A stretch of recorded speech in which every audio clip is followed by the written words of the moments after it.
Picture this. A calm day at Walmart turns into a chaotic scene of gunfire, car theft, and a high-speed chase involving a K-9 police unit.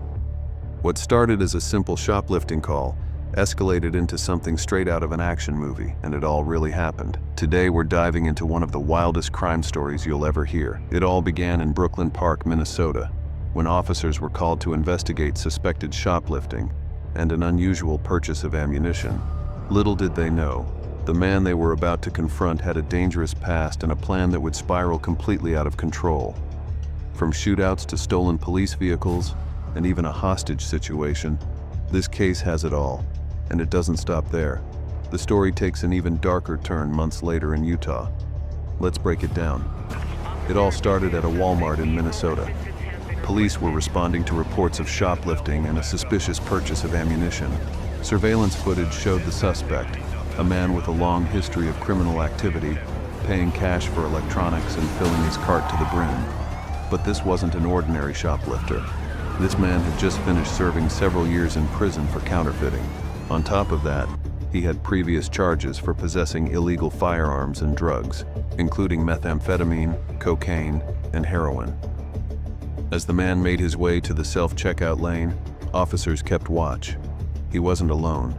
Another person, believed to be his accomplice, lingered nearby.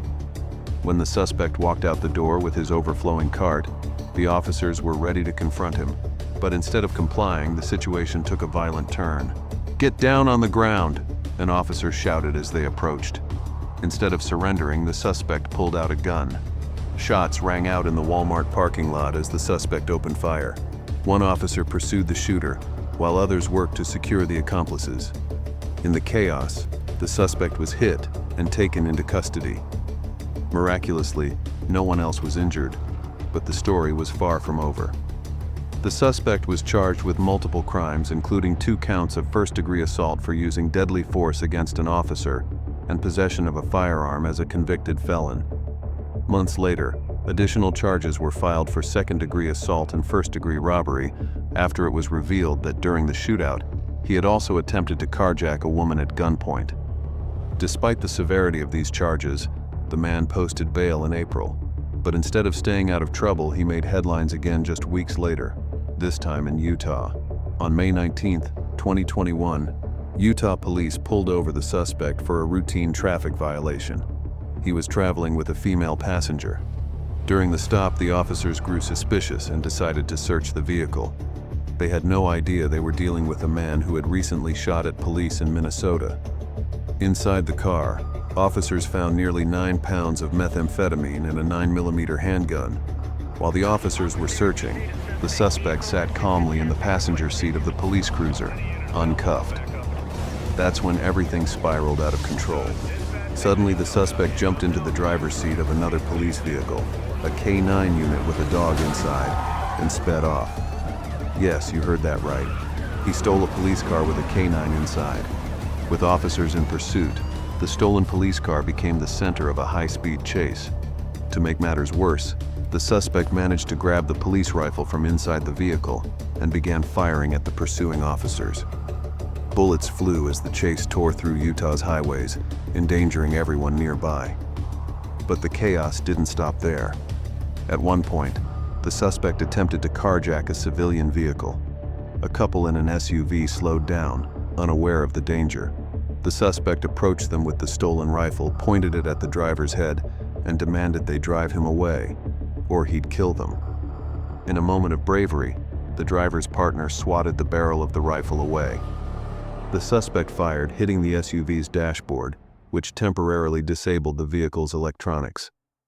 The couple restarted the car and sped off, but not before the suspect fired again, injuring the passenger's leg.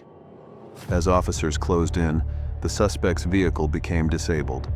He fled on foot, rifle in hand, heading toward a nearby river. Utah's SWAT team was called in, equipped with an armored vehicle to approach safely. For hours, the suspect evaded capture, hiding in the thick brush near the riverbank. Eventually, the SWAT team tracked him down and took him into custody. Incredibly, no officers were seriously injured during the ordeal, and the K-9 was safely recovered. The suspect, however, wasn't as lucky. He had been shot in the leg during the chase and required medical attention before being booked into jail. For his actions in Utah, the suspect faced a laundry list of charges: 4 counts of attempted aggravated murder, 2 counts of aggravated assault.